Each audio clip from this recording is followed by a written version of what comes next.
And greetings. Happy Thursday. Welcome to the Steve Deace Show, live and on demand here on Blaze TV, radio, and podcast. I am Steve Deace. He is Todd Erzin. There is Aaron McIntyre, and you are you.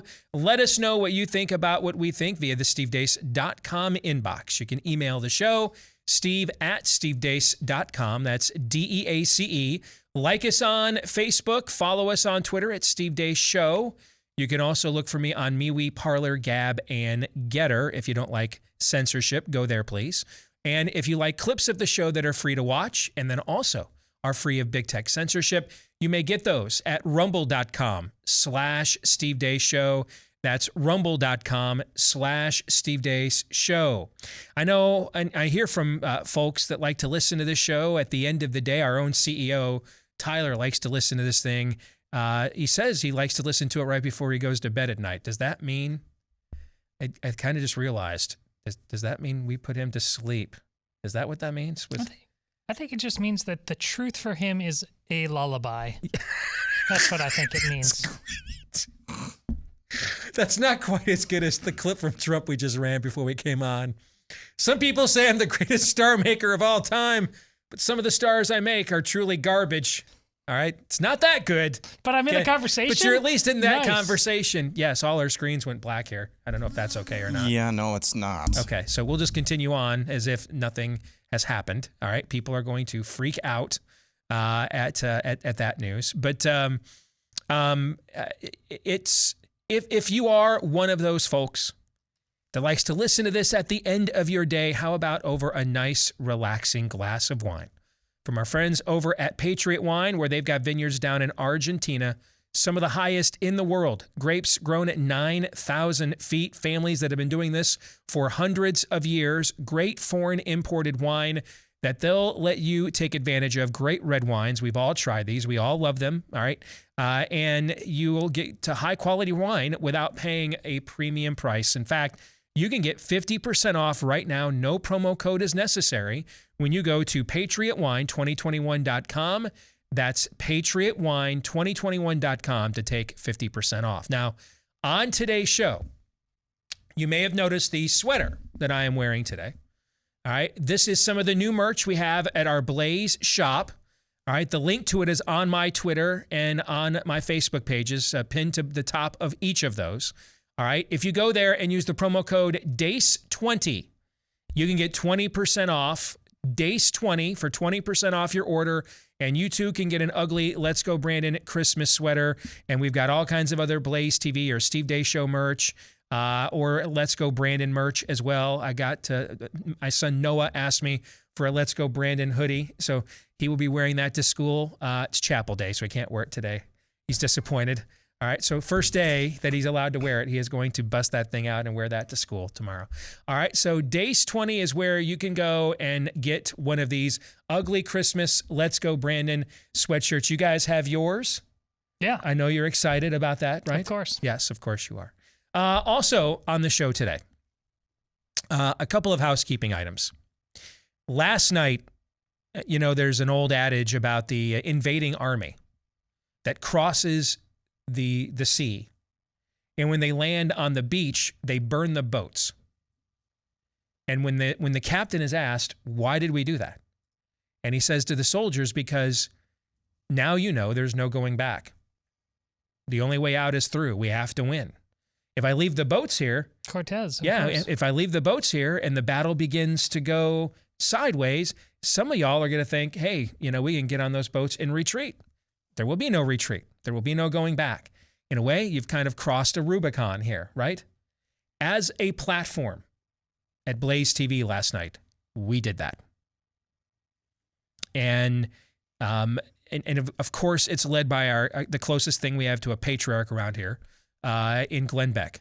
And the 2-hour special that he did last night, you can watch it right now at blazetv.com/Deace. If you're not yet a Blaze TV subscriber, get a discounted subscription today when you go to blazetv.com/Deace, and it'll be worth the money. And it's right there on the front page.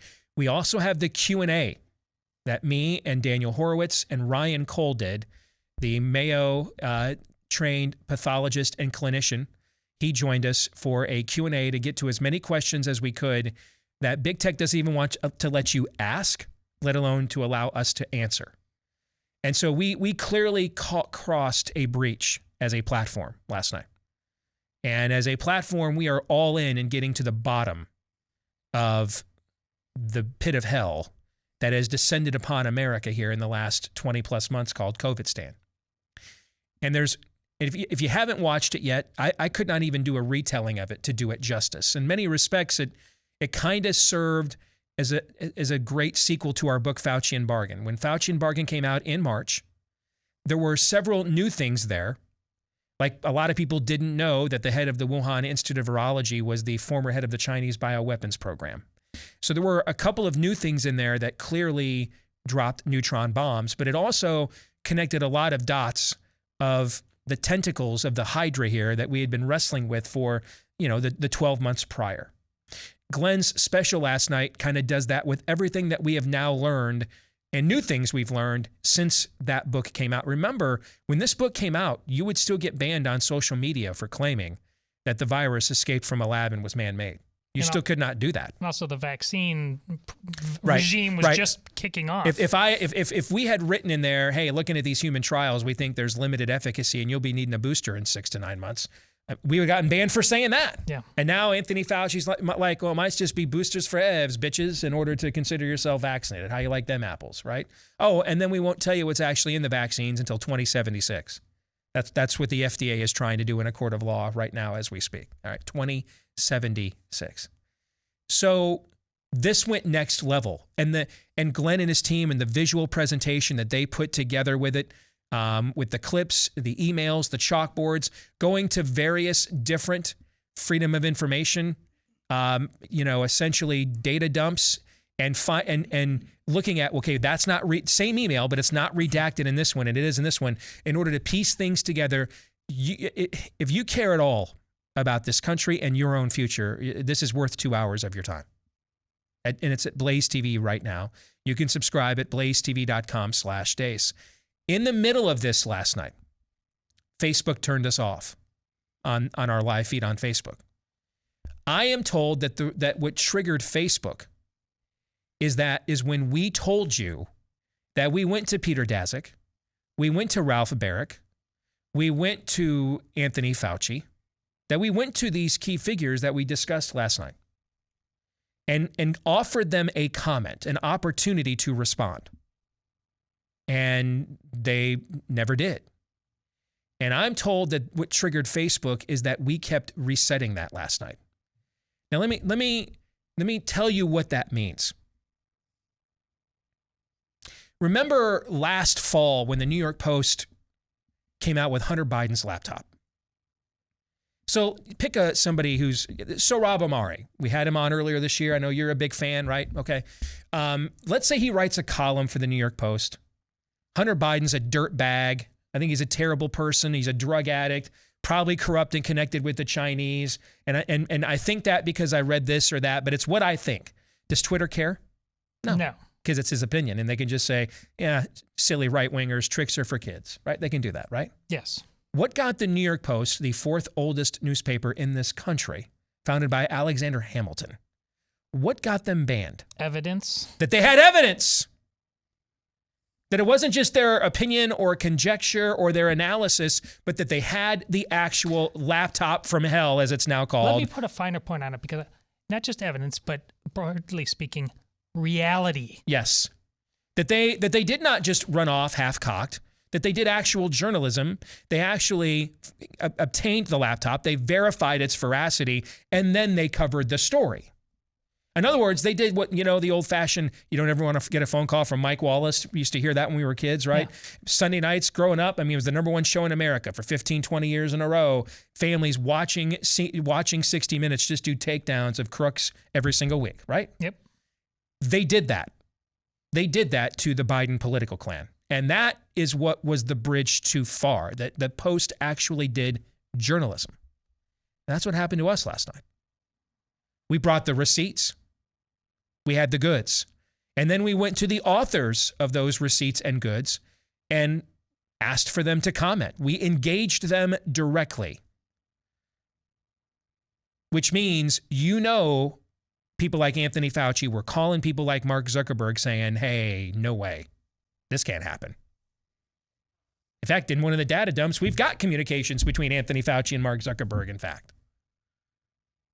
So consider that if we just went on and did, a right-wing takedown, if it's our own opinion, our own analysis, putting things together, again, silly right-wingers. The fact that we went to these sources, and one of them, and I think one of the most pivotal moments of this special, and I don't want to spoil it yet, one of them actually responded, not Tazik, not Barrick, not Fauci. But, we sat here how many times screaming and yelling, questioning, how does the White House not know some of this stuff, right? Okay. I think Glenn and his team came up with part of the answer to that question last night. That there essentially was, there was a fountainhead here.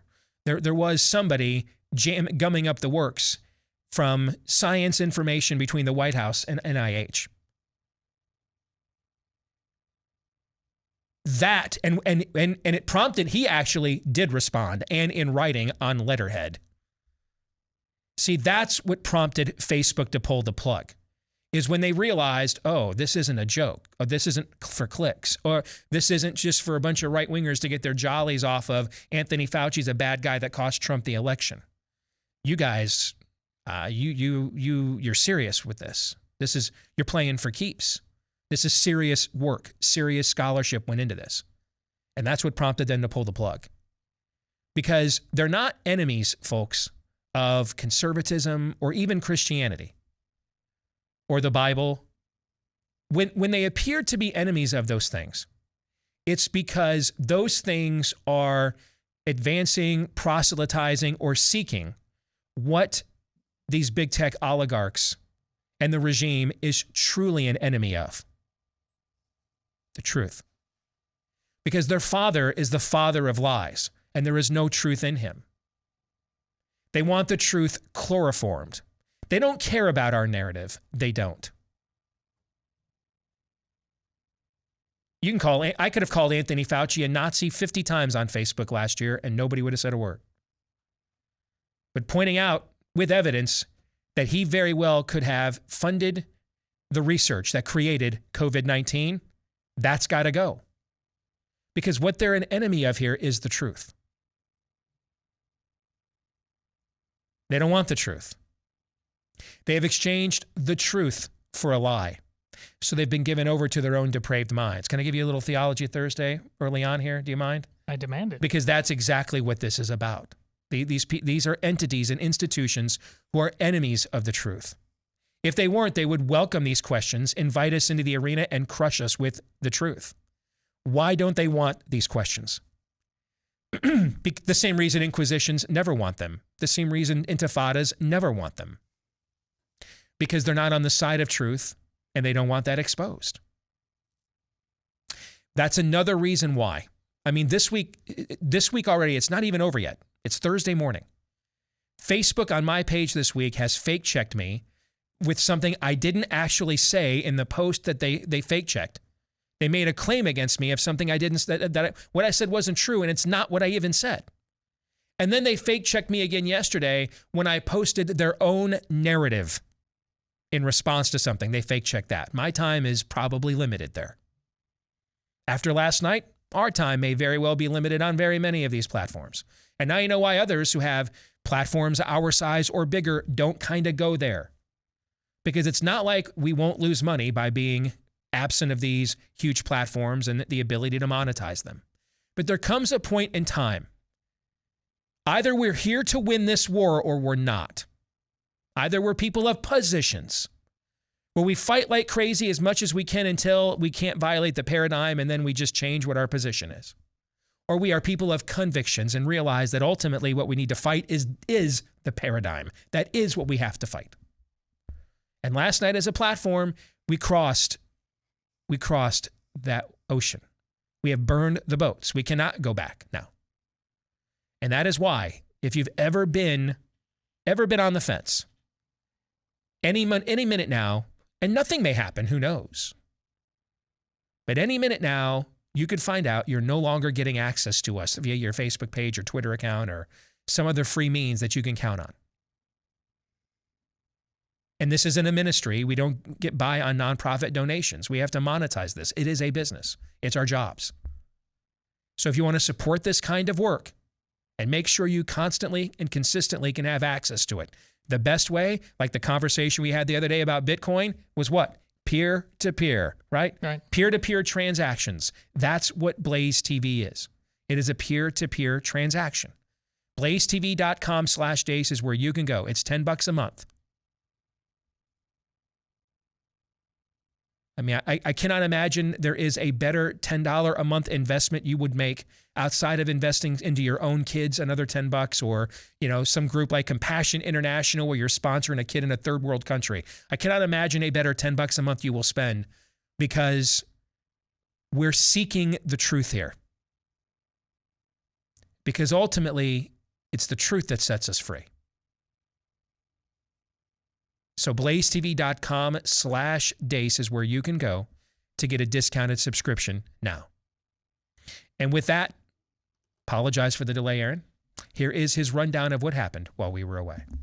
What happened while we were away, brought to you by Chaos. The prosecution in the trial of Kyle Rittenhouse is claiming, quote, technological glitches caused them to provide the defense with a low-resolution drone video of a key piece of evidence that would have been central to their case. You can see in this side-by-side video from the Columbia Bugle the clear difference in the version provided to the defense and the original version kept by the prosecution.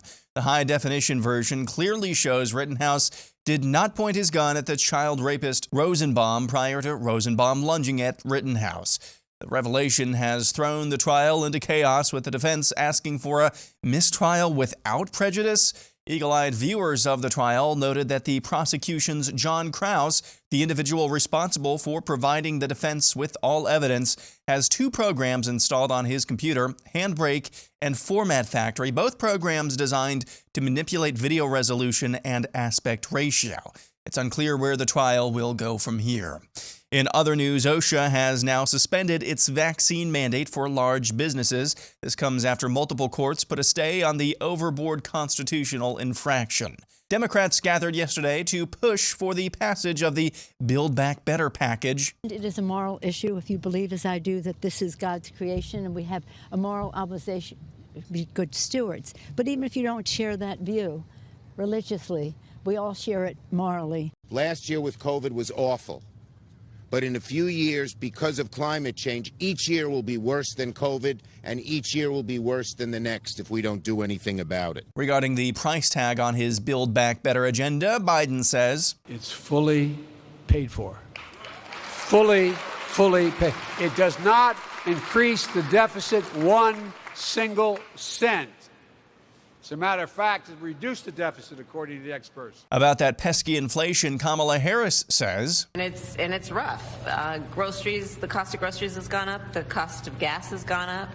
And as this is all happening in the context of 2 years of a pandemic. In Florida, Governor Ron DeSantis is set to sign a bill that would ban vaccine mandates in his state by forcing multiple categories for exemptions for businesses who want to impose the jab on their employees. He's set to sign the bill in Brandon, Florida.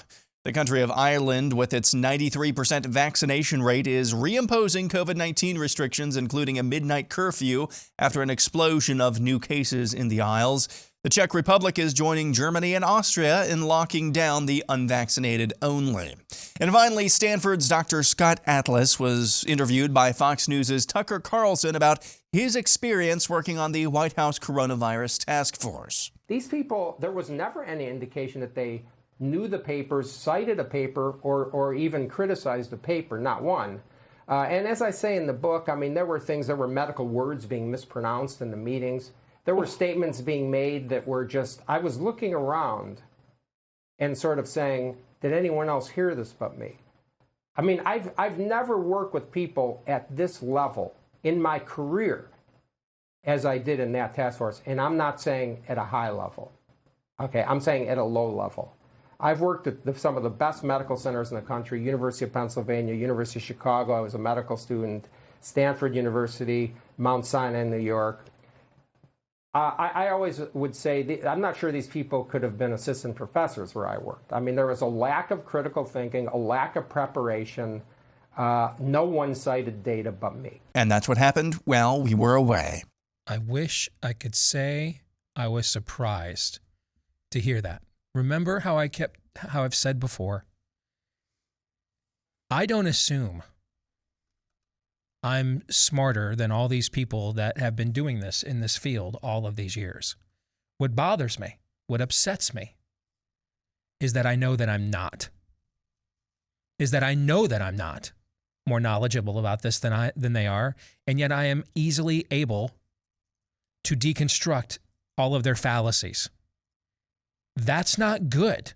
That's the most disturbing thing of them all. I mean, if this was a smart sinister, things would not have gone down like this. It's that we're not just getting sinister. It's stupid. It's really, really stupid. It's let's just all drink Kool-Aid at the end. Stupid. Because culture's stupid. Groupthink makes idiots of us all. Aaron's montage brought to you by Rough Greens. It is the supplement for your pet that we have been telling you about for a couple of years now. Our dog Cap loves this stuff. Maybe, though, you're concerned your dog won't, right? Here's one way to find out. Because chances are the vitamins, minerals, nutrients that your pet needs stripped out of that food before it ever left the factory, before it ever arrived at the store, for the same reason they strip a lot of that stuff out of the people food. That's why we have to take supplements these days, because of all the mass distribution and processing and everything else. And so now there's a supplement for your pet. It's called Rough Greens. You sprinkle it in with the food your pet loves to restore it to its true nutritional value. And if you want to find out, see if you don't see a difference in your pet in 2 weeks or less, go to roughgreens.com and get a free bag to start you today. You pay for the shipping, but the first 14-day Jumpstart bag is on us when you go to roughgreens.com, RUFF, for roughgreens.com, or give them a call at 833-ROUGH-DOG. That's 833-ROUGH-DOG. DeSantis signing those bills. We went over the details of them in the overtime yesterday, by the way. Aaron kind of gave you the key highlight here. And that is, this is actually very cleverly written legislation, because it is written with the intent of court review. It's written with, or I should say, it's written under the assumption that this will be reviewed in courts. The intent of the legislation is to specifically practice what our founders would have called interposition. And this is where sometimes it's referred to as the doctrine of the lesser magistrate. This is where the lesser magistrate interposes between the constituents under his charge and the entity that is attempting to impose upon their constitutional freedoms and liberties. This is what federalism means. Federalism doesn't mean that the states just get to do whatever they want, that's not one of the enumerated powers of the feds. That's not an incorrect definition. It's just not a sufficient one. For example, why am I Amy's husband? Because I'm married to her. That makes me her husband. Is that technically the definition of a husband? Yeah. Is that the sufficient definition of a husband? Is that all I'm inclined to be and entitled and required to be? No. Is simply married to her? No. Right? Similarly, there's more to federalism than that. The point was, well, let's just let the states do all this evil to people and then call it constitutional because it doesn't come from Washington. No, we had that argument. It was called the Civil War. Now, that's not the point of federalism. The point of federalism is not so that states...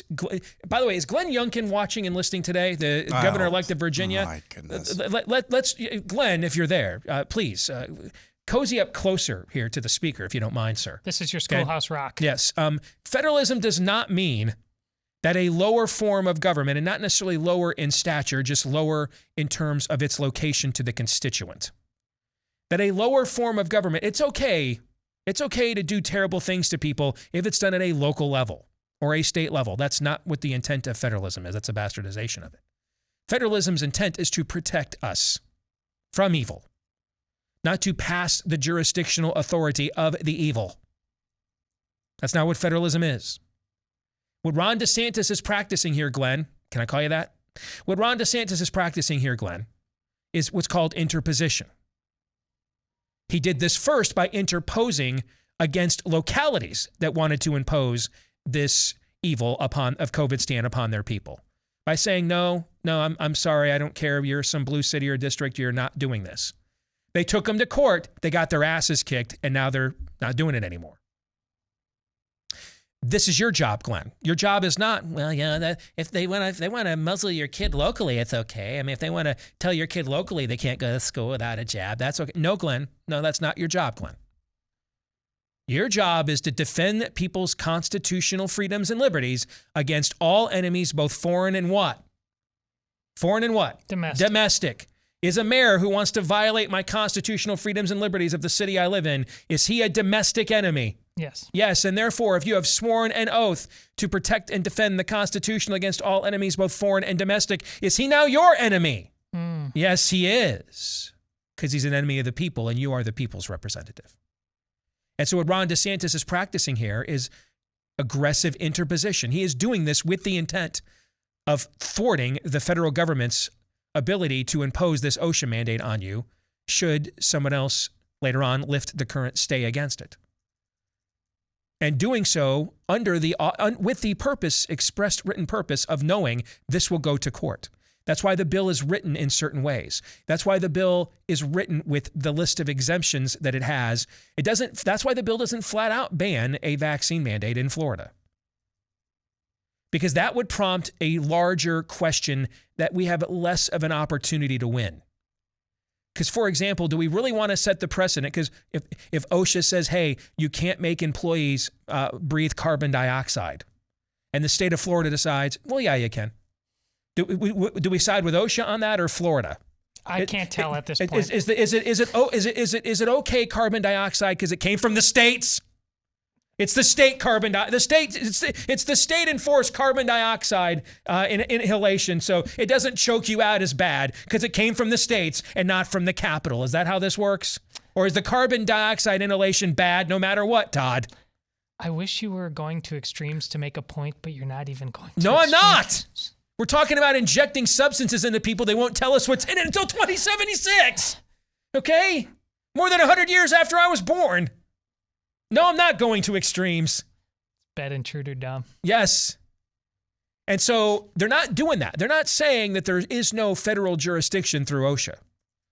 What the way the legislation is written is to actually enforce and recodify into law what have always been acceptable exemptions for vaccine requirements. Religious exemptions, natural immunity, I have a health concern. Because how many of these are we recognizing right now in the Biden mandate? Any of these 5, how many of them? It's a low number. Zero. Yeah, they're 0 for 4, 0 for 5. Okay. And so I love the way this legislation is written because it reverses their premise and uses it against them. Hey, we're just here in Florida upholding what has been the traditional, way of doing things. You guys are the ones in violation. It puts them on the defensive. How do you justify ignoring these 5 exemptions that in the past we've always acknowledged?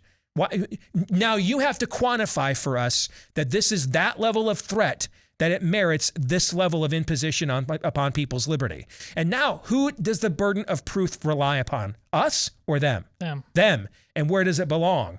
Them. They're the prosecutor here, right? Yeah. They're the plaintiff here, right? Who does the burden of proof therefore always rely upon in such an equation? Them. That's where it belongs. This is very well done. Hopefully, Glenn Youngkin, you were taking notes here.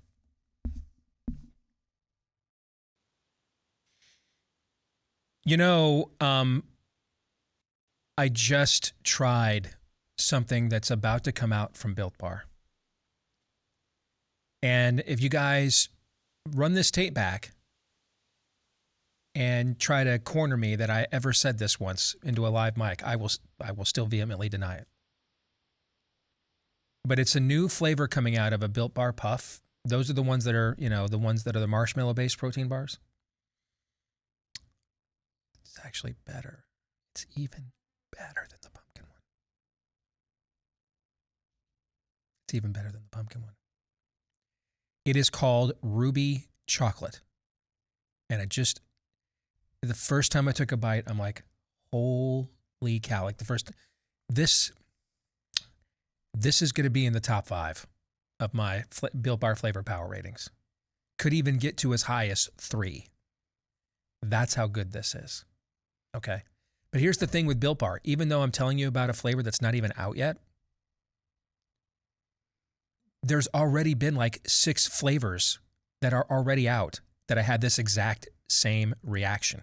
In fact, I had this exact same reaction the first time I ever tried over a year ago, just the regular old assortment box. I was like, there's no way these are protein bars. Way. All right. Loaded with protein, flavor, covered in chocolate, not loaded with calories, carbs, and sugars.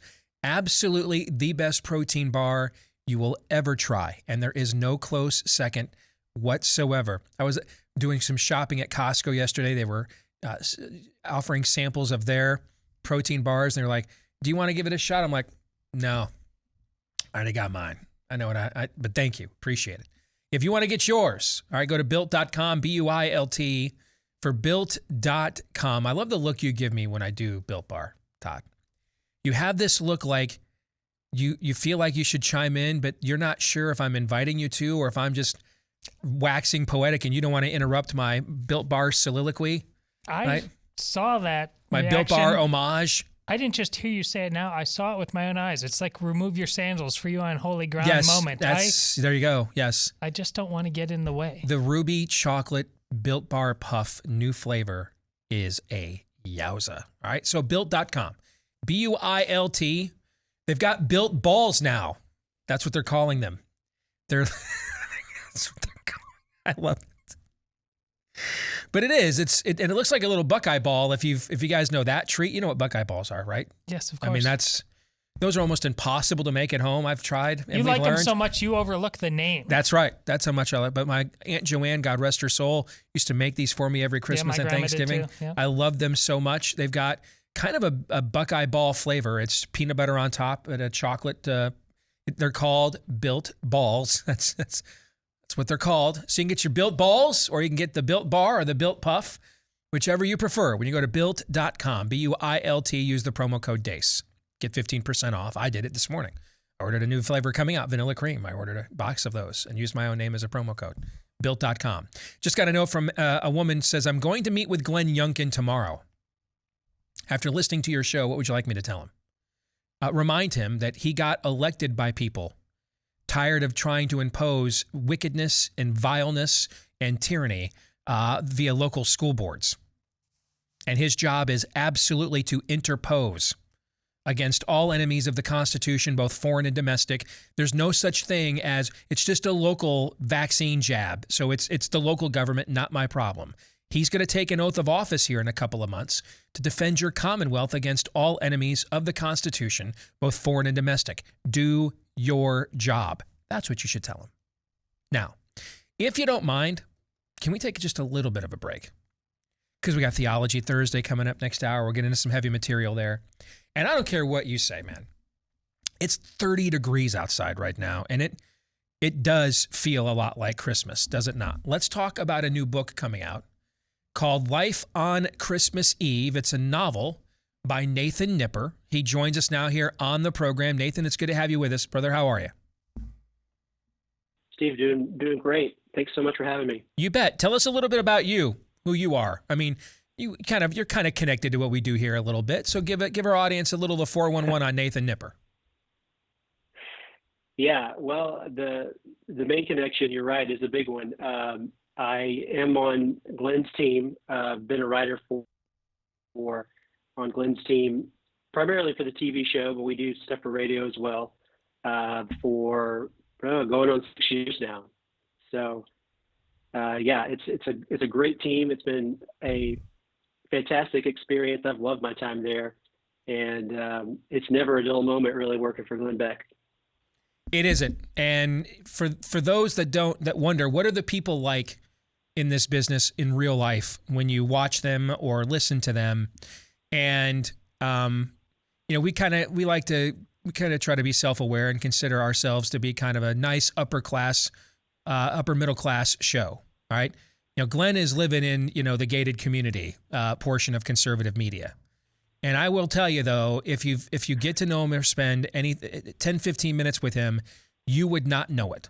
And the amount of just graciousness and dignity that he treats people with.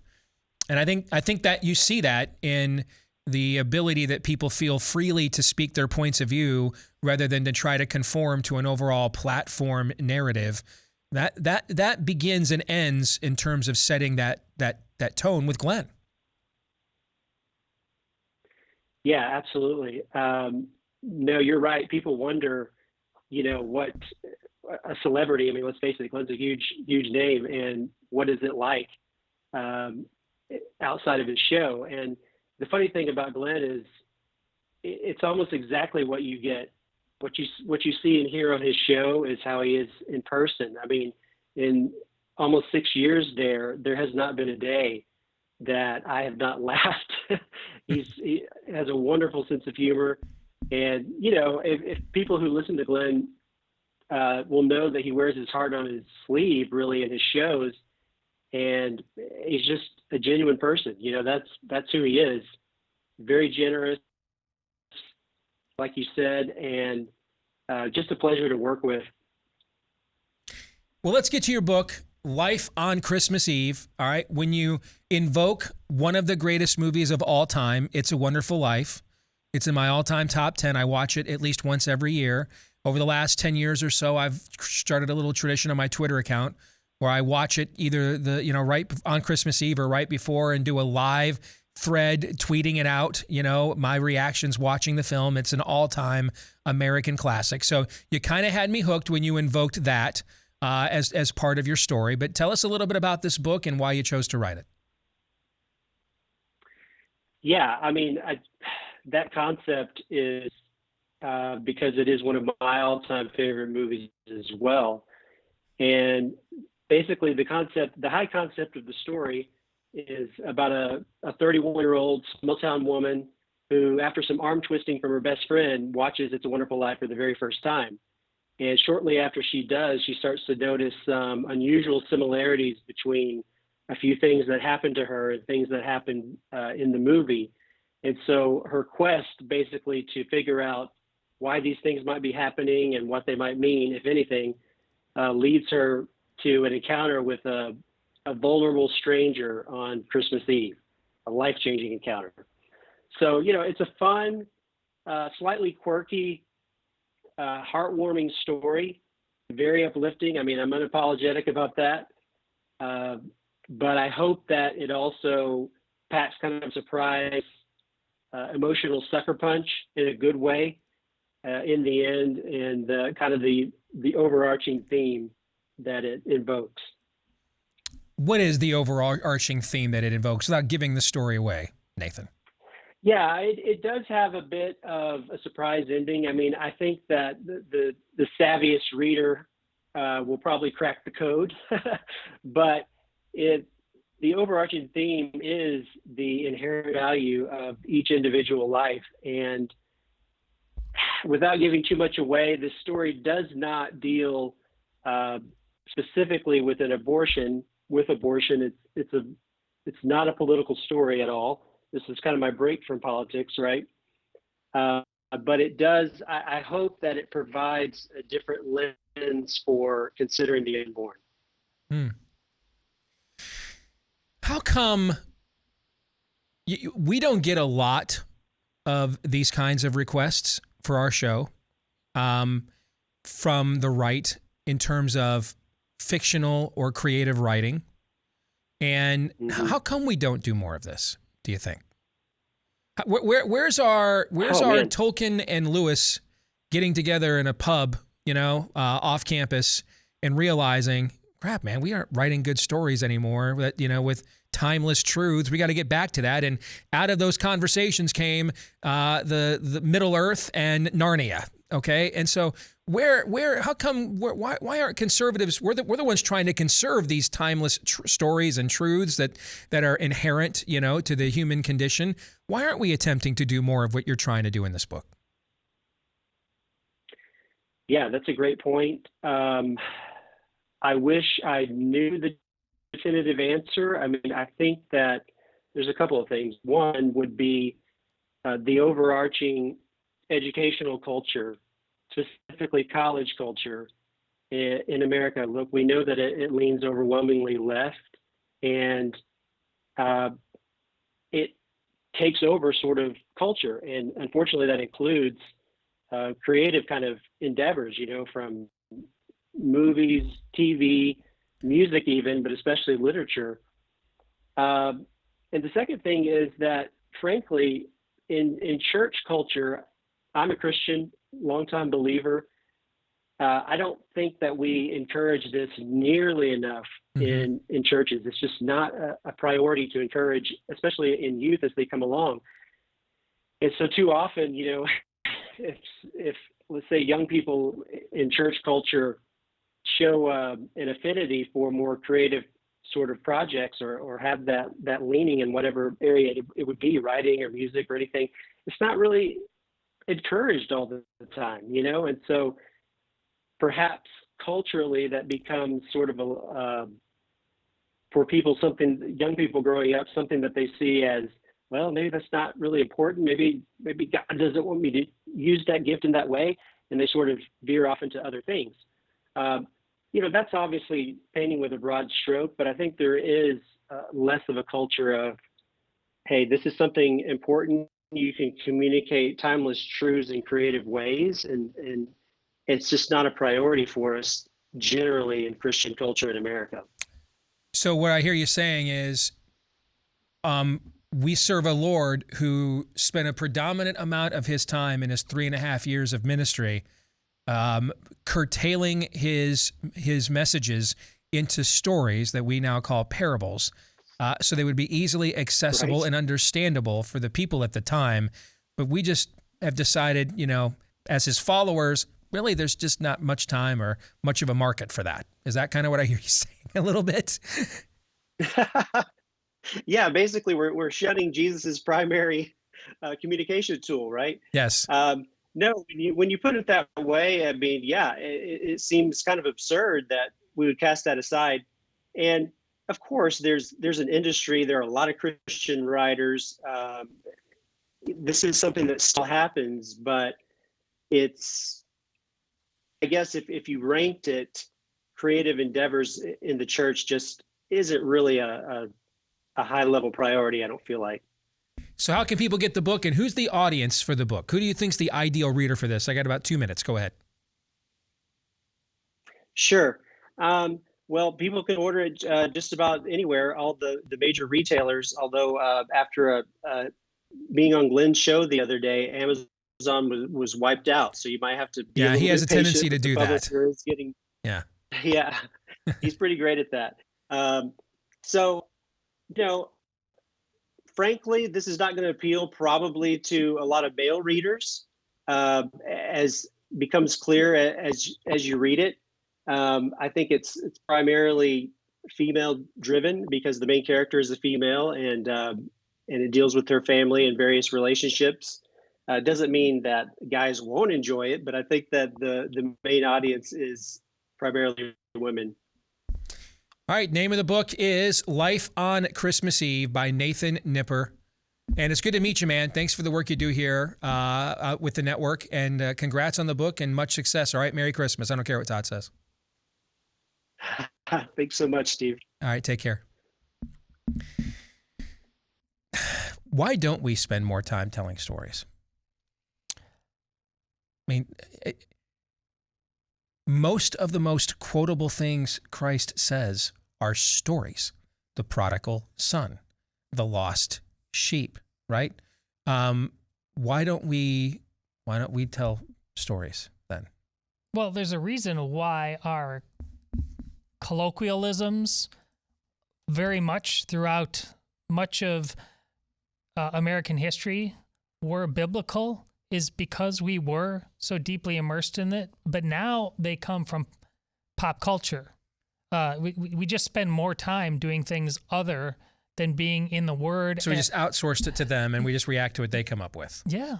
I mean, even your average Christian, spends way more time, and I put myself way more time watching TV and all other manner of stuff than being in the Word. And back then, that not only was that your scripture, but it was your entertainment. It was the greatest story ever told, and we don't connect with that aspect of it. It would be really cool is if someone came up with like an original Christian story and wrote a book about it, and then they were able to like turn that into a movie or something. I'm in. That could be cool. I mean, if the book is good.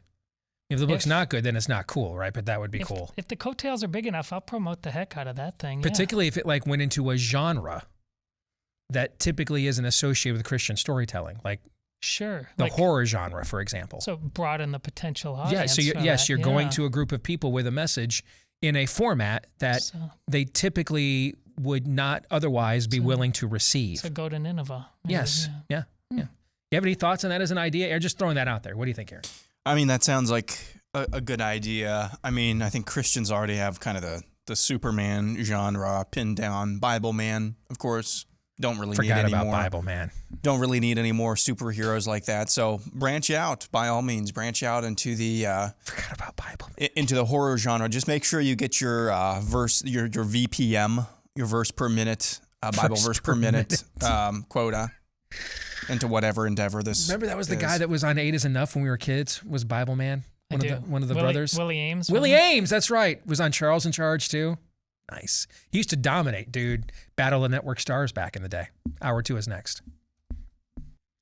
Greetings, and we're back with Hour 2 live and on demand here on Blaze TV, radio, and podcast. Steve Deace here with Todd Erzin, Aaron McIntyre, and of course, all of you. Let us know what you think about what we think via the stevedeace.com inbox, which you can access by emailing the show, steve@stevedeace.com. That's DEACE. You can also like us on Facebook, at least for now. I'm clearly on the hit list. Follow us on Twitter at Steve Deace Show. Look for us as well at MeWe, Parler, Gab, and Getter. And then get clips of the show over on rumble.com/Steve Deace Show. If you want to get last night's Q&A that we did for Blaze TV, it is now archived and posted for Blaze TV subscribers. And there's no way we could post. I mean, people are asking, you put this on YouTube. Guys, are you serious? No way. Okay, that's why you want to become a Blaze TV subscriber, because increasingly there's less of a willingness to tolerate the truth on these platforms, all right? So blazetv.com/Deace is where you can go to subscribe to Blaze TV and watch last night's Q&A with Dr. Ryan Cole, Mayo-trained pathologist, and our very own weekly prophet of woe and lamentation, and yours truly. And you can watch Glenn's entire 2-hour dynamite special last night at blazetv.com. If you are a podcast listener, thank you so much for doing that, because you're one of the biggest factors in this show's success. We appreciate each and every one of you. Please, if you have yet to do so, leave us a 5-star review and hit subscribe or follow. So many of you have and have contributed to our success, and we're honored and very, very thankful. Thank you. Also, want to let you know that our friends at Alliance Defending Freedom are in the fight against COVID stand. They have gone to war against the unethical, wicked, evil, immoral Biden attempt at a vaccine mandate. All right, but remember, they do all this pro bono. All right, so they get by on donations. If you're looking particularly here at the end of the year, this is the most wonderful time of the year for charitable giving. If you're looking for a tax-deductible donation that will also serve a righteous cause, go to adflegal.org/Steve. That's adflegal.org/Steve. I don't know of a legal advocacy group on the right that has a better record during the course of my career of success than they do. And that's why I was disappointed earlier this year that they were not on the front lines of the battle against COVID stand. And that's why I'm glad to bring them back now that they are. And I put my own money where my mouth is. I sent them a donation too. All right.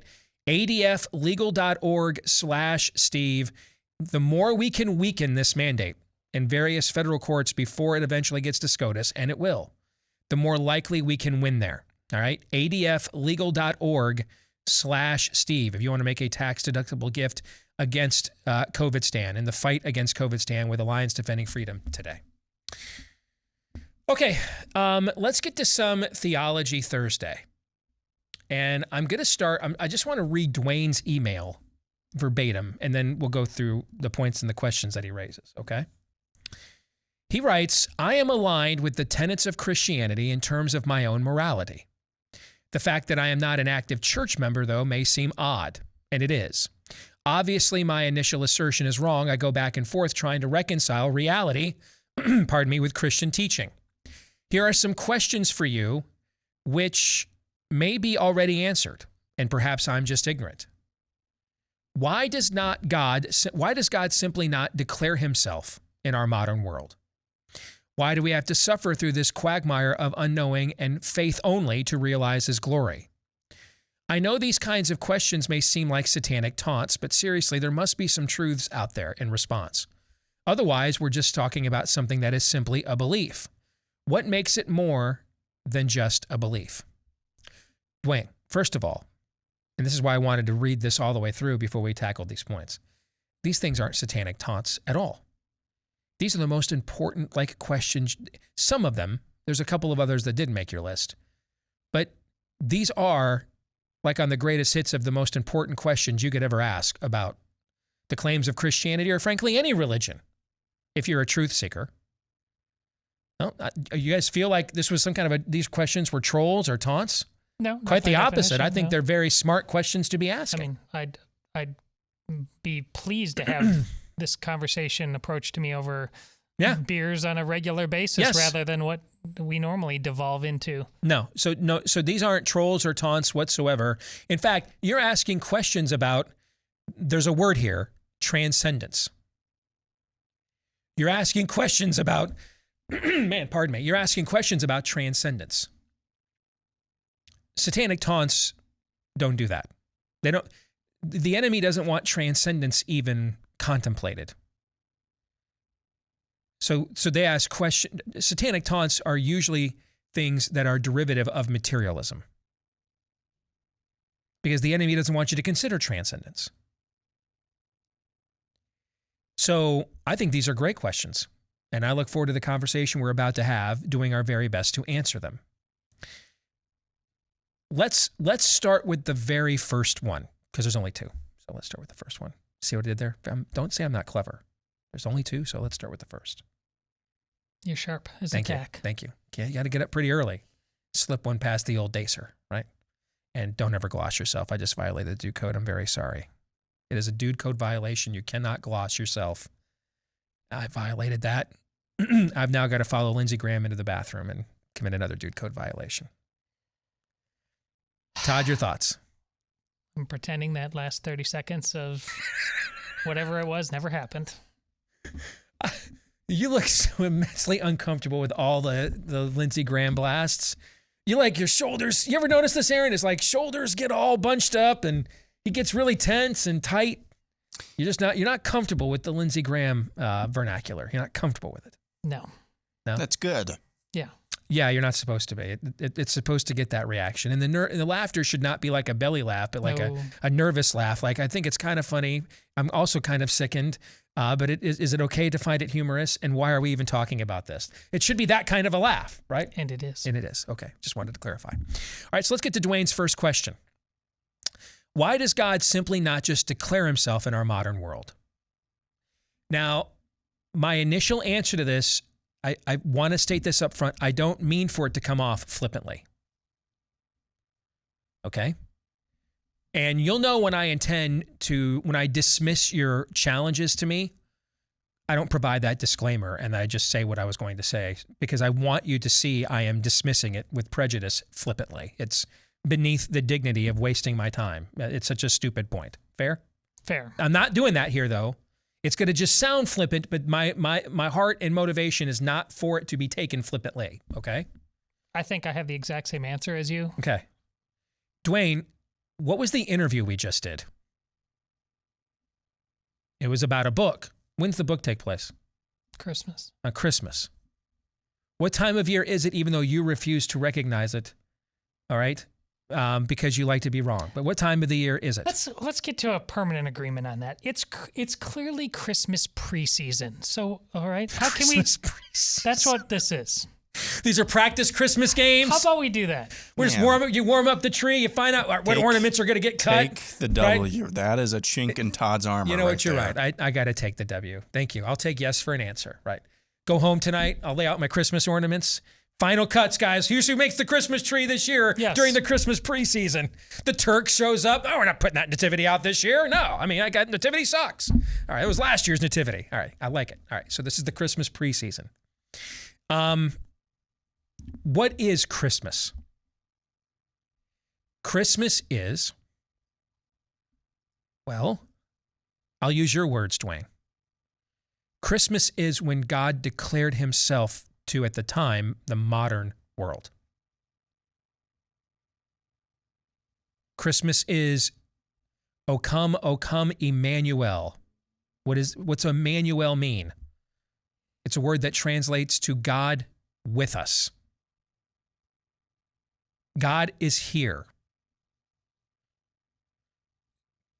Physically, manifestly. And the modern world of the time will have an opportunity to see God grow up. God get his diapers changed.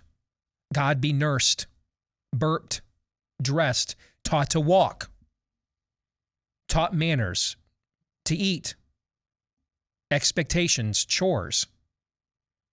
God learned a trade. We have a painting in our house that I absolutely love. You know, I love that episode 1 poster, one of the greatest teaser posters in the history of movies, where little Anakin is walking down the sand and on the rock casts the shadow of Darth Vader, right? One of the greatest unrealized visuals in all of cinema history. And then you went and saw episode 1 and realized that was actually the best scene in the movie. Yes. Yes. That Darth Maul's not in, I should say. But we digress. Yes, but I digress. We have a similar painting like this at our house that I love, and it's a painting of a child Yeshua, that would have been his Jewish name, of a child Yeshua working in his earthly father Joseph's shop as a carpenter, and he's learning the skill, he's learning the trade, and as the sun comes in through the window and his reflection comes off the sun, that reflection is the cross. I love that painting. Okay, it hangs up in my family room. So he learned a skill, he learned a trade. He had to make a living, had to pay his bills. He went to school, had to learn a language, had to be potty trained, had to be sent to bed. Hungered, thirsted. Is that a word? Thirst. Yeah. I think it's by itself, actually. Thirst. He hungered. He thirsted. He bled, wept, laughed, suffered. He engaged, died. He lived the entire human experience except for marriage. But then he has his own bride called the church. God did do that. That's what Christmas is about.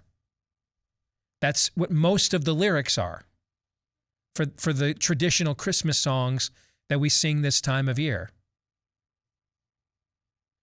That God is here.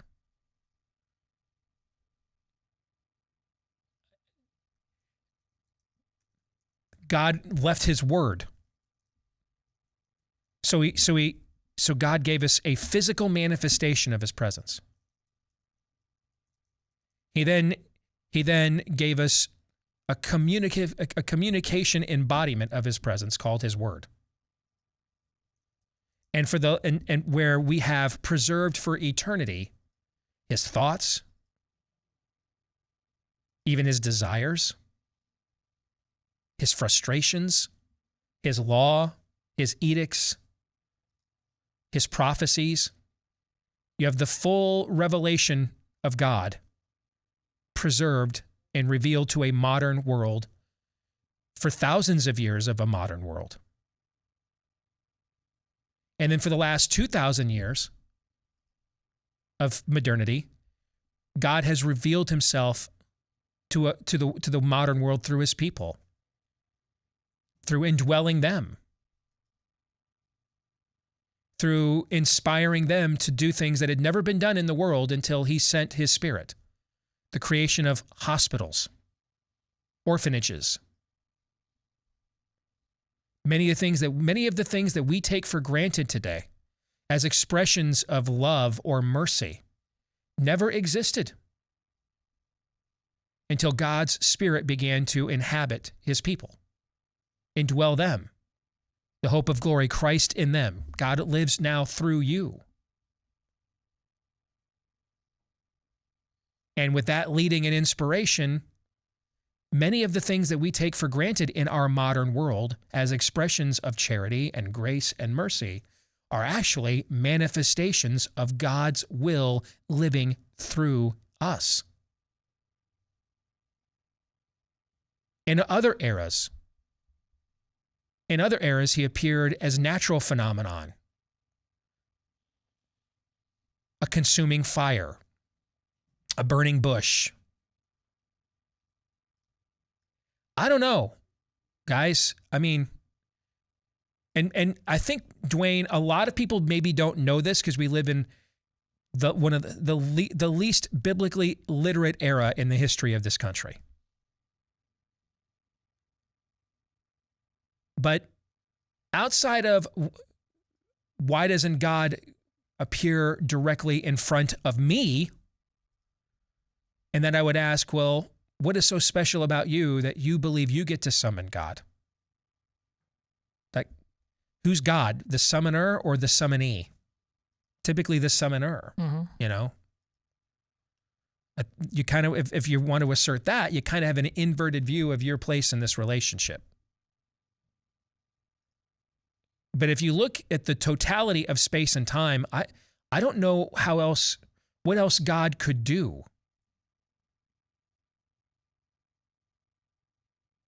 He's done it all.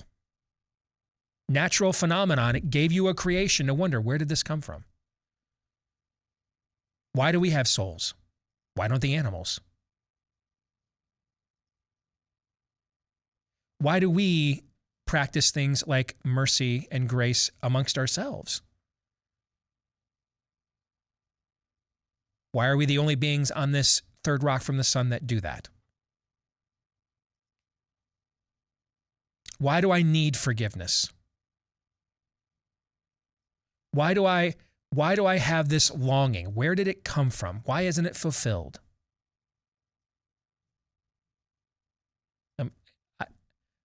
I think when you stop and look at the totality of what God has done to reveal himself, I'm not exactly sure, short of some incantation where you believe you can conjure him up to appear directly to you, and that's, demons do that. That's called the occult.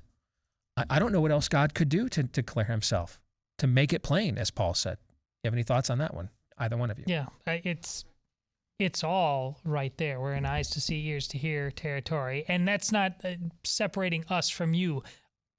Us as individuals, we come and go on that spiritually. On any given day, I do have them or I don't, based on where my mind at how centered I am on the Lord versus other things. But if you need help cinematically for what we're talking about here, I think, Field of Dreams, Timothy Busfield, smart guy, skeptic all the way through, can't see the ghosts or anything like that at the end. He's like, when did all these guys show up? Mm-hmm. But also, more important, biblically, this is exactly what happens on the road to Emmaus. The risen Lord appears to two guys, and two guys are telling Jesus himself about Jesus rising, but they don't recognize him. And they travel together for a while, and then finally, summoner, you talk about the breaking of the bread, the blessing, and their eyes are opened, and they see him. Mm-hmm. He was there the whole time. Mm-hmm. This is the point you're searching for. I think you need to, what Steve talks about, and it's been very much about politics and culture, and very importantly so, but get comfortable being uncomfortable. I think perhaps in your life you need to introduce some new circumstances into your life. Perhaps you're just on this path where you're constantly seeing the same road over and over again. You need to go down some different alleys, some different roads. Give yourself those eyes to see, ears to hear, different light. I don't know for sure if that's the answer, but Steve's absolutely right. It's right there, and it's there all the time. You know, one of the places where you could go to experience what you just described? Church. And one of the things that Dwayne said that is absent from his current spiritual experience is that. Okay? But ultimately, that contemporary manifestation, God declares himself to the modern world every time a bold man walks into a pulpit with a calling and opens the word of God and declares it and teaches it. That is God, through him, declaring himself to the modern world. But I understand, and this is why Todd would chime in as a Catholic. Hey, I know you guys want to pan us, but this is why we do some of these liturgies. This is why there is such an emphasis at times within Catholic tradition of physical acts of worship. It's because it's a recognition of the need to experience this form of connection that you are describing. God recognized our need to experience that form of a connection. That's why he came in human form to connect with us. That's why, okay? But this is where, a small group, a men's group, a church where you clearly have an opportunity to engage with other people, and even because this is like any other relationship, man. There are days you always love your wife and kids, but there are days you like them a lot more than others. Fair? Yeah. And so same will go with your relationship with God. I mean, his love is unconditional, but there's going to be plenty of times in your life you don't necessarily feel like anything's really spiritually happening and going on. That's why it's called being a disciple, and disciple is the root word of what? Discipline. You stick with something. You've made a commitment to it. But the good thing about being part of a good church is when someone else that you know or you are with or in fellowship with is in that season where it's really obvious that God is really doing a work in their life, that gives you the assurance that, you know what, he is not going to leave me and forsake me. He who has begun a good work in me is faithful to complete it until the day of completion. It's just, right now it's more manifest in my buddy over here or this friend of mine over here. But I can be assured off of the witness of what's going on in their lives that God is still alive and active in my life too. And so one of the things I think in your questions, Dwayne, is you are a free agent, and you're trying, and ultimately it's about the individual relationship between you and God. You as an individual needs forgiveness. It's about your individual salvation. But you were not made to be alone. We were made for a community. We were made for one another. And that's kind of one of the difficult things, and this was difficult for me as a guy that comes from a philosophical background. And I can spot fallacies. I could even before I was a believer. I've always been good at it. And I would ask some of the same kinds of questions you're asking now. And one of the things I learned about Christianity is it's a paradox. And that you have to, because it's not, Christianity is a religion, but it's not just a religion as in terms of acts of worship. It's not a religion, and some people say, well, it's not a religion, it's a relationship. It's a religion of relationship. It's not one or the other. The answer is yes. It is a religion of relationship. All right? So I have an individual relationship with God, but that God that gives me, that grants me that relationship also says, do not give up meeting with one another, so that with one another in a corporate setting, you can still experience that individual relationship through maybe a work that I'm doing in someone else's life. And then they can maybe experience that at another time through a work I'm doing in yours. That's the paradoxical tension of Christianity that you have to accept, that in order for things to be understandable. For example, God is sovereign over all, but and Jesus is Lord of creation. But it's not, we're not in the time that is the fulfillment of his kingdom at the exact same time. Is it his kingdom? Is there a square inch of this planet over which Christ does not declare that's mine, as Kuyper once said? No, of course it is. But is that fully realized right? When you look at the world, is that clearly fully realized right now? No, because there's evil in the world. And so you have to accept the paradoxical tension here.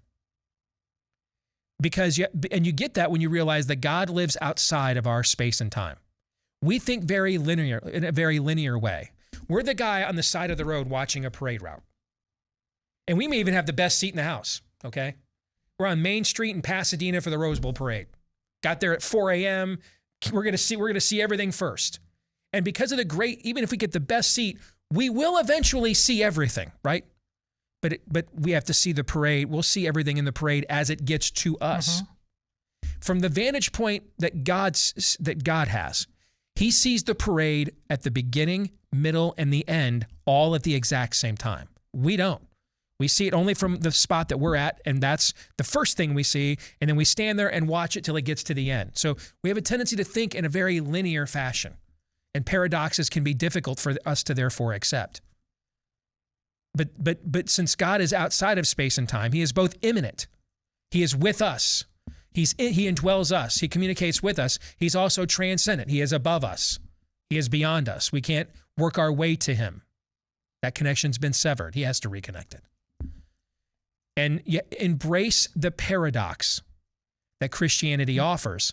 And then it becomes much more understandable about the various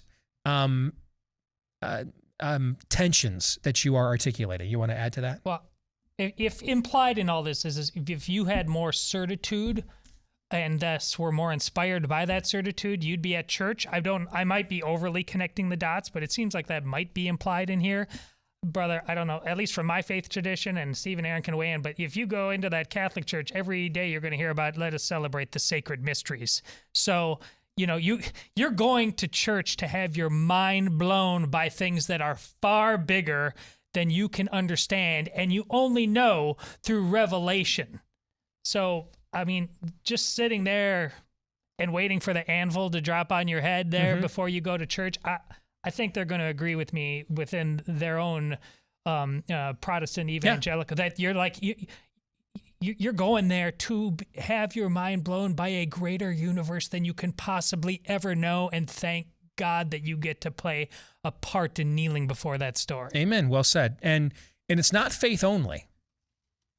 In fact, it's before we even get to faith, there's a factual assertion. Did Jesus walk out of the tomb? That occurred or it did not. That event happened or it didn't. And it's not a metaphor, or it's not that he resurrected spiritually. He walked physically. His body laid there, bandaged, broken, dead as a doornail. He either walked out of that tomb on the third day or he didn't. If he did, then you put your faith in Christ, because he has demonstrated, declared, proved to the world that he alone is the Son of God. If he didn't, don't put your faith in him. He's a liar. So you don't start here with faith, actually. You begin with a finding of fact. He walked out of that tomb or he didn't. If he did, then you put your faith in him. And then you accept those paradoxes and tensions you don't quite understand yet, because he's demonstrated he is Lord of a greater mystery playing out here by the act of walking, being once dead and no longer being so. But if that's not the case, I mean, Christianity leaves you with a very matter-of-fact proposition. When rightly divided, it does.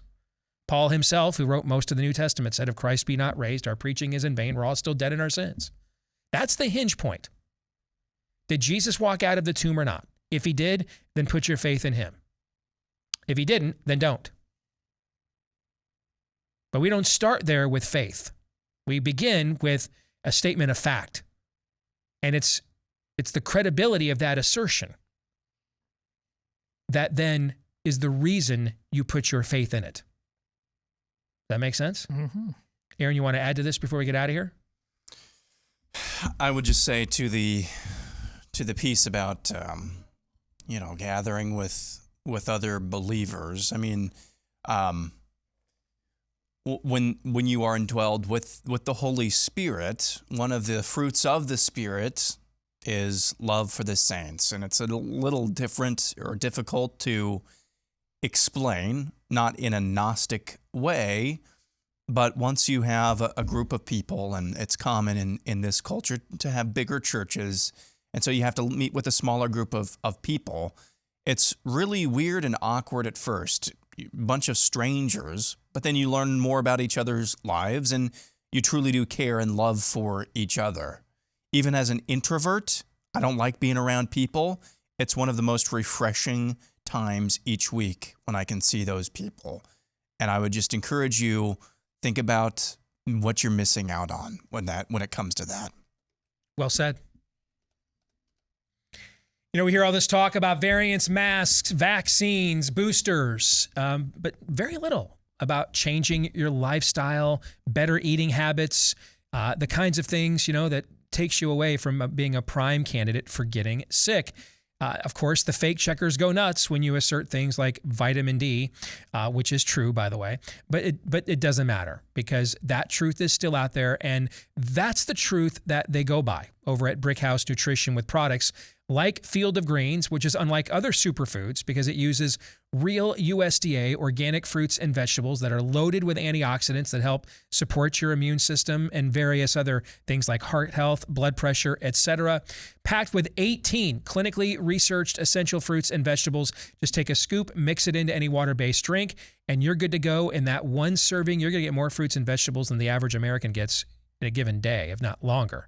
All right, so if you want to give it a shot today, they've got numerous flavors. Actually, it's 3, so maybe that's numerous, but 3 different options. They all taste great.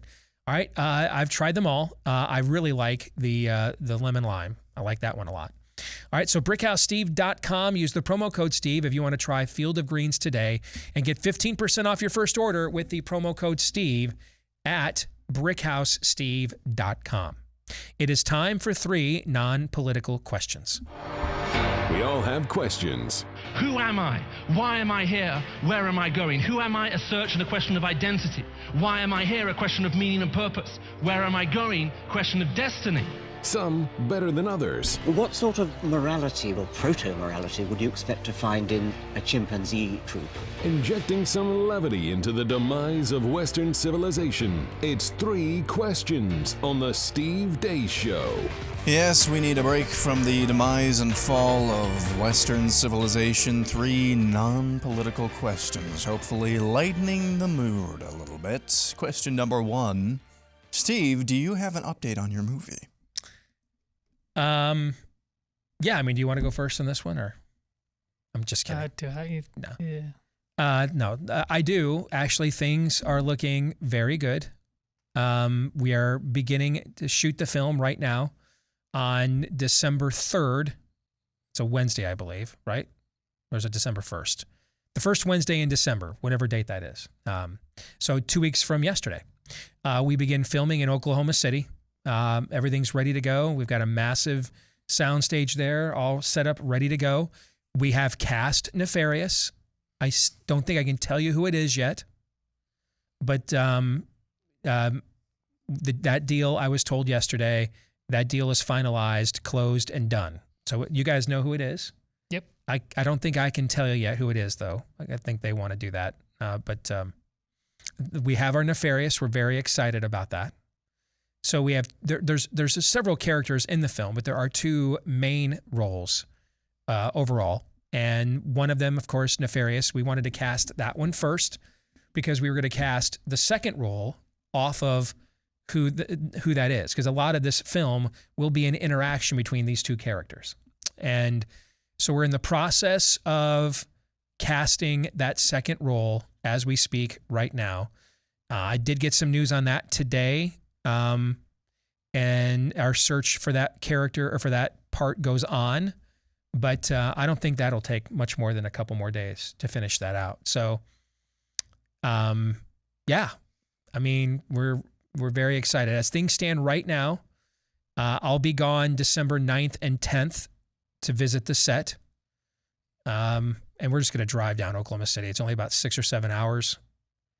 And just with the masks and the delays and everything else, even if everything goes off right, it's a 4.5, 5 hour, flight between layovers and everything. And I was just like, you know what, man, I'd rather just drive at that point. Take another hour or two, but in total control of my fate instead of at their mercy and irritated, right? So we're going to drive down there as a family to visit the set, and that'll be probably the 9th and 10th of December. And therefore, we'll be gone, but we've already recorded, we think, a couple of dynamite evergreen shows for you guys for those days, including an entire hour on eschatology. And a date. Yes. Uh-oh. Yes. And it was my idea. Yes, we get into dates. Yes, that's what Aaron is referring to. So, is there anything else that I should add that you guys know that you think I can say right now? We have our nefarious. I just can't tell you who it is, but that deal's done. I think we start filming. We start filming 2 weeks from yesterday. But so I'm just kind of recapping now. Is there anything else? No. I think that's great. Okay. We'll move on to question number 2. What's the biggest unresolved plot hole in any movie or book that sticks out in your craw the most? Or sticks in your craw the most? That's easy, because if this happened, it would be a perfect film. And it is a nearly perfect film. Hoosiers. It's, who's the one who gets kicked off? He's the point guard. Yeah, and How did he get back on the team? How did he get back on the team? There's he's just there. And then it's like, it just perfectly hums along still, but like, why no scene? Because it's not that it could be an amazing scene. And I don't understand why it's not there, because that movie is just almost flawless. Yeah, I just watched it with Noah for the first time last year, right as March Madness was getting going. And he had never seen it before, and he absolutely loved it. But that you bring up a good point, and I can't believe I hadn't thought about that beforehand. But that is a very good plot hole. I'm glad you went first to give me some time, but I'm still struggling to come up with one. I mean, I can come up with things that movies did not resolve that I wished they would have. Okay. And that counts here too. Does that count too?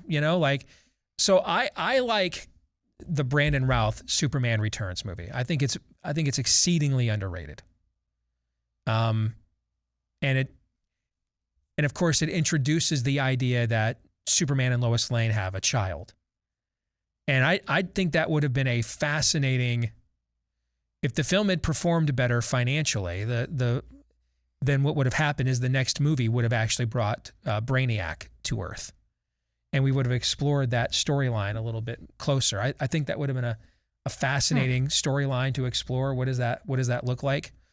And how about Batman versus Superman? There's the silent reference in the Batcave. You see the Robin suit there, and the Joker writing says, "Ha ha, joke's on you, Batman."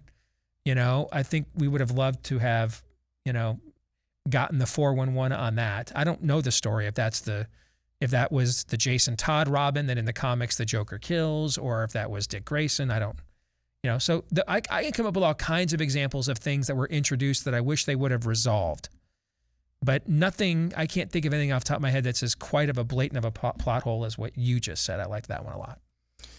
I would say this falls into the unresolved bit. Who in the world or universe or galaxy was Snoke?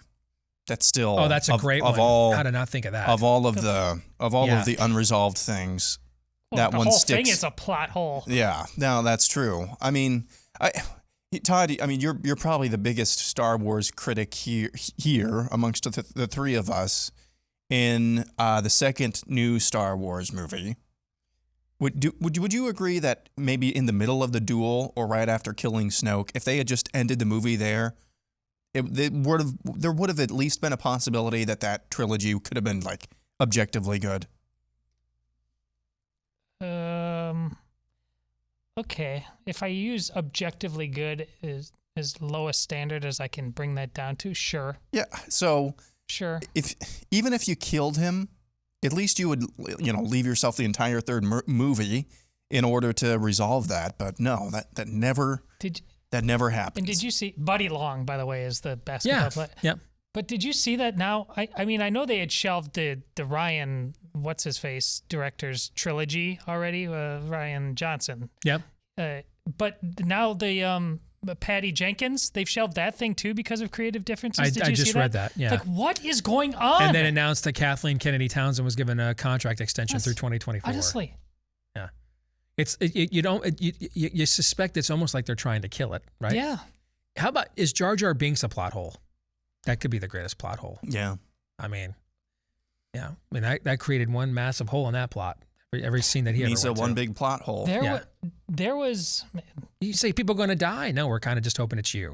I'm sorry. Go ahead, Todd. After Phantom Menace, there was like this website that normally dealt with space, actual like NASA, but it also had some guy who was writing fantastic stuff about where he thought, like the missed greatness of Phantom Menace and where he thought could be going. This is before any of the other movies. It was just Phantom Menace. And he talked about the possible redemption of the fool, of Jar Jar. Like in the end, he said maybe Jar Jar is going to be the one that everybody has to rely on to spirit away the twins or something like that. And there was so much possibility still. Like even Jar Jar's execution was bad, but there's a story in there. I mean, that's the heart of all of Star Wars. There's so much story in there, and it seems like at every turn, execution-wise, they can't get it right, speaking to your point. The Snoke thing's a great observation. Yeah. And I think the fight in the throne room is the best scene. I don't even think it's close. It's the best scene in the most recent trilogy of any of the three films. I mean, that scene, it looks gorgeous with the Crimson Guard, the cinematography, the scene of how they coordinate together, and then he turns on. I mean, that's phenomenal filmmaking. It's a shame that Rian Johnson showed so little regard for the continuation of the subject matter overall, because nothing J.J. Abrams did in those other two films holds the jockstrap of the quality of filmmaking of that scene. Here's another one. My all-time favorite horror movie is The Omen, as you guys well know. The Omen ends with little Damien. They're at the funeral for his father, the ambassador to England, and his hand is being held by the president of the United States, who was his father's friend, right? And Damien turns to the camera and kind of gives this crap-eating grin as Avi Satani, the Oscar-winning scorer, cranks back up, right? We go to Damien Omen 2, and now he's 13 years old, and he's living with his uncle, who's a corporate magnate. Okay. Don't you think they kind of should have probably told us, hey, what was it like, staying with the prez for a while? I mean, you know what I'm saying? That seems like a bit of a plot hole. You're holding the president's hand, and now you're just living on the outskirts of Chicago with your corporate magnate uncle. I kind of feel like there was some missing story there that maybe they could have explained that to us. One would think. All right. Before we get to the last one, let me tell everybody about realestateagentsitrust.com in these unprecedented times. Bing. Thank you. Make sure you go in with a real estate agent that you can trust. Someone who also, wouldn't it be nice if they came with a fully vetted track record of success as well? And the answer is they do. When you go to realestateagentsitrust.com, this is a company started by Glenn and some of his friends who, they ran into real estate agents they learned the hard way they could not trust. They didn't want to repeat that mistake or have others suffer the same fate. So they created this network of agents around the country who you can trust to come in and take charge of your situation, while remembering that you ultimately, though, are the one in charge. So head to the website, the name that kind of says it all, at realestateagentsitrust.com. And now for something completely different. We're going to play a little game for the last 3 or 4 minutes. This game, I want your immediate gut reaction to 25 people, places, or things that I'm about to list off to you. All right? Any version of, what? I'm going to say these very clearly. There should be no what or I don't know. Any version of that, the first person to say any version of those 4 things loses the game. Do you understand? No, say it again. I'm going to read random phrases. Okay. Random phrases. I've got 25 of them. Okay. The first person to say any form of what, or I don't know loses the game. I just want your anything else? gut reaction. Just a word. Reaction. Just want your anything gut else other than reaction. That. Okay. All right. You ready? Yep. Pumpkin spice. Beautiful. Meh. Vinegar. Awesome. Useful. I said, crap. Useful. Sorry. David French riding in the Atlantic. Stabbed. Dreadful. Patrick Mahomes. Gifted. Nice guy. Lesbians. Grating. Lipstick. Jim Harbaugh. Eccentric. Oh! I did one too. So there's your mulligan. You can't do it again. Yeah. Okay. Let's